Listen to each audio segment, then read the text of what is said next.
வாழ்க வளமுடன். உலகெங்கும் இருக்கும் ஜோதிடம் டாக்ஸ் தமிழ் மக்களுக்கு டிவைன் தினேஷின் அன்பான வணக்கங்கள். ஃபஸ்ட்டு எல்லாருக்குமே 2026 புத்தாண்டு வாழ்த்துக்கள். எல்லாருக்குமே இது நல்லபடியாக அமையும். ஸோ எந்தெந்த ராசிக்கு எப்படி எப்படி இருக்க போகுதுன்றதை நம்ம பார்ப்போம்.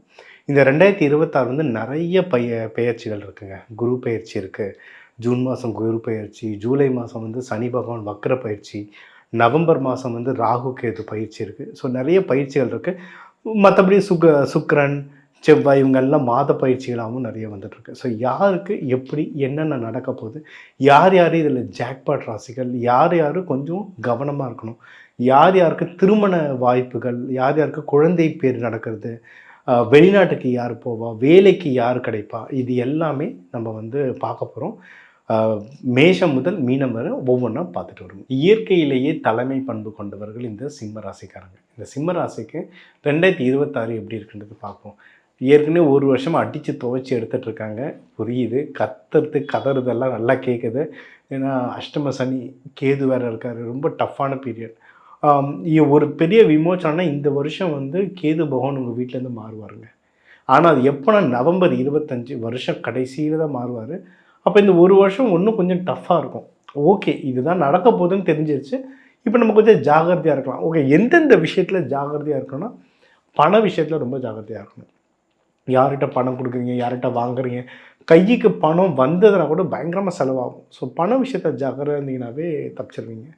குடும்பத்தில் சின்ன சின்ன சின்ன சின்ன உரசல்கள் வரும்.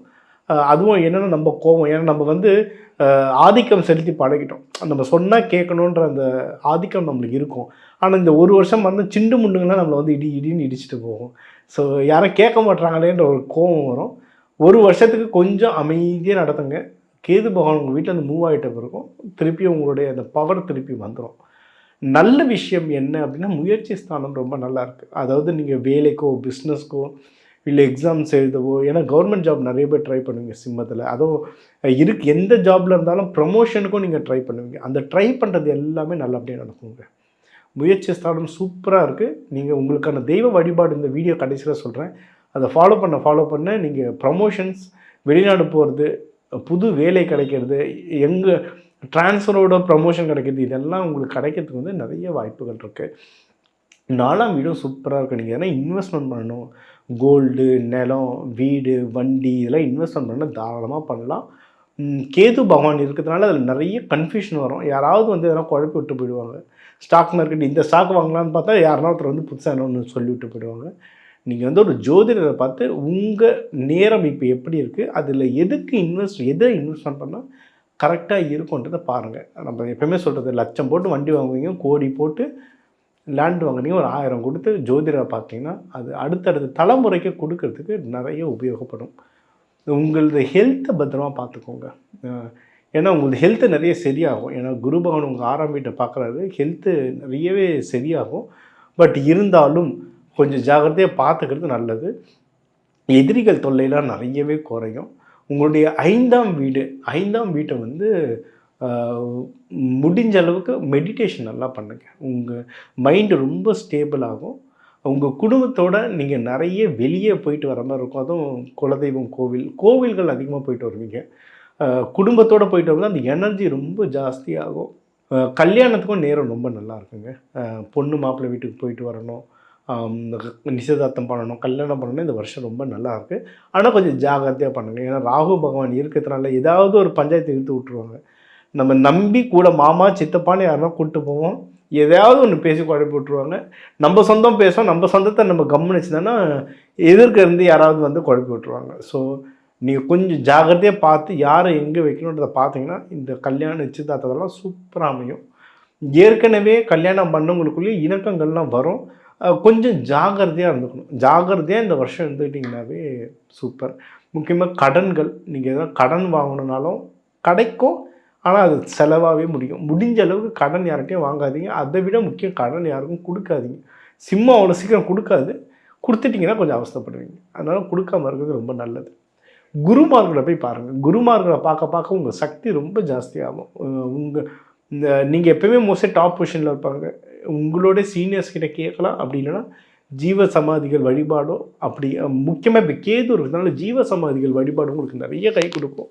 அந்த பழக்கம் இல்லை அப்படின்னா நீங்கள் தாராளமாக கோவில்களில் போய்ட்டு வழிபாடு பண்ணிட்டு வரலாம். ரொம்ப நல்ல குரோத்தை தரும். வேலையில் ப்ரமோஷன், உத்தியோக உயர்வு, வெளிநாடு போகிற சான்சஸ்லாம் இருக்குது. நீங்கள் தாராளமாக ட்ரை பண்ணலாம். ரொம்ப முக்கியம் வந்து என்னென்னா, அவங்க 11ஆம் வீட்டில் குரு இருக்கிறதால ப்ராஃபிட் நல்லா வரும். நீங்கள் ஏதாவது இன்வெஸ்ட்மெண்ட் பண்ணியிருந்தீங்க, எதாவது பிஸ்னஸ் பண்ணியிருக்கீங்க, ஸ்டாக் மார்க்கெட்டில் ப்ராஃபிட் வரும். சுப விரயமாக ஆகிறதுக்கு நிறைய வாய்ப்பு இருக்குது. அப்போது பணம் கிடைக்கும்போது ஏதாவது ஒரு நல்ல விஷயத்தில் போட்டிங்கன்னா, வீடு, வண்டி, வாகனம், ஸ்டாக் இன்வெஸ்ட்மெண்ட்டில் போட்டுட்டிங்கன்னா, நீங்கள் அதை சுப விரயமாக விதிய மதியால் வென்றுடலாம்.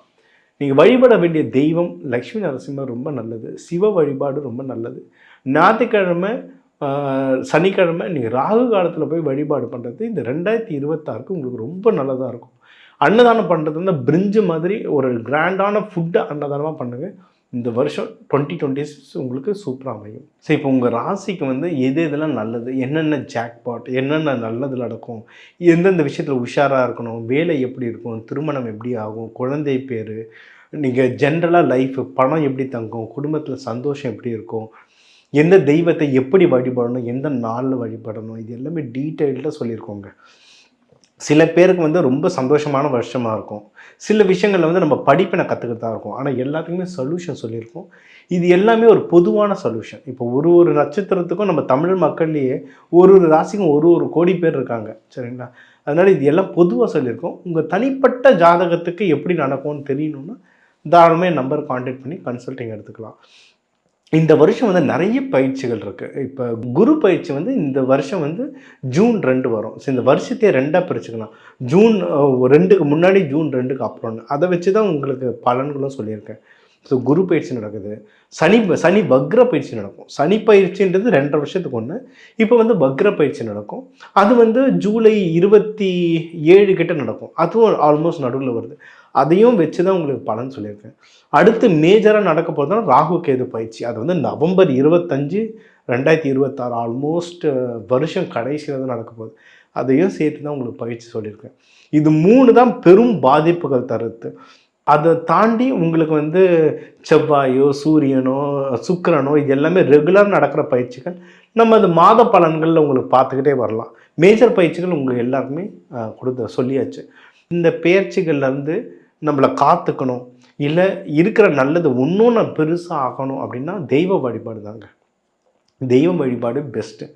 ஃபஸ்ட்டு குலதெய்வம், அதுக்கப்புறம் உங்கள் ஊர் தெய்வம், அதுக்கப்புறம் உங்கள் இஷ்ட தெய்வம். இந்த 3 தெய்வத்தையும் பிடிக்க உங்களுக்கு ரொம்ப நல்லது. இதுக்கு கூடவே நம்ம வந்து நிறைய கலர்ஸ் பற்றிலாம் சொல்லியிருக்கேன். இந்த கலர் துணிகள் உடுத்துங்க, இந்த மாதிரி உணவுகள் அன்னதானமாக கொடுங்க. ஏன்னா எந்த உணவு கொடுத்தாலும் அன்னதானம் தான். ஆனால் இந்த ராசிக்கு இந்த தேவைக்கு இப்போ கல்யாணம் நடக்கணுன்றவங்க வந்து தயிர் சாதம் கொடுக்க நல்லது. சுக்கரன் ஆக்டிவேட் ஆகும். இப்போ வேலையில் ப்ரமோஷன் வேணும்னா சக்கரை பொங்கல் தரலாம். இப்போ சுமூகமாக கம்யூனிகேஷன்ஸ் நல்லா போகணும்னா புளியோதரை தரலாம். அந்த மாதிரி ஒவ்வொன்றுத்துக்கும் ஒவ்வொரு தாற்பயம் இருக்கும். இல்லைனா சாமி ஒரே ஒரு சாப்பாடு எல்லாருக்குமே கொடுத்துருவார்ல, எதுக்கு இத்தனை வெரைட்டி வச்சுருக்காரு? ஏன்னா ஒவ்வொன்றுத்துக்கும் ஒவ்வொரு ரீசன் இருக்குது, தாற்பயம் இருக்குது. அதை ஃபாலோ பண்ணும்போது நீங்கள் வாழ்க்கையில் வெற்றி அடையிறதுக்கு இன்னும் நிறைய வாய்ப்புகள் இருக்குது. பரிகாரங்கள்லேயே நம்ம நிறைய வீட்டில் கிச்சனில் இருக்க நவதானியம், கிச்சனில் இருக்க சோம்பு, கடுகு இதை வச்சே ஏகப்பட்ட தோஷ பரிகாரங்கள் பண்ணலாம். என்ன தோஷம், என்ன பிரச்சனைன்றதை எனக்கு கால் பண்ணிங்கன்னா அதுக்கு நான் வீட்டில் இருந்து என்ன பரிகாரம் பண்ண முடியுன்றதை சொல்கிறேன். அதை கேட்டு நீங்கள் நல்லபடியாக வாங்க. இந்த 2026 வந்து ஒரு சூப்பரான வருஷங்க. முடிஞ்ச அளவுக்கு நீங்கள் கோயில் போயிட்டு வாங்க. எப்பவுமே தெய்வ சக்தின்றது மலை, நீர்நிலை, அதாவது அதனால தான் ஒவ்வொரு கோவில்லையும் குளம் வெட்டி வச்சாங்க. ஏன்னா குளத்தில் வந்து மலை எல்லா இடத்துலையும் இருக்காது, ஆனால் குளம் எல்லா இடத்துலையும் வெட்ட முடியும். அதனால தான் குளம் வச்சாங்க. குளத்தில் வந்து அந்த எனர்ஜி, தெய்வத்தோடைய எனர்ஜி வந்து ரொம்ப ஸ்ட்ராங்காக இருக்கும். ஒரு கோவில் போகிறீங்கன்னா அந்த குளத்தை சுற்றி வர முடியும்னா தாராளமாக சுற்றி வாங்க. அது வந்து ரொம்ப பவர்ஃபுல். ஸோ மலை உங்களுக்கு பக்கத்தில் இப்போ திருவண்ணாமலை இருக்குது.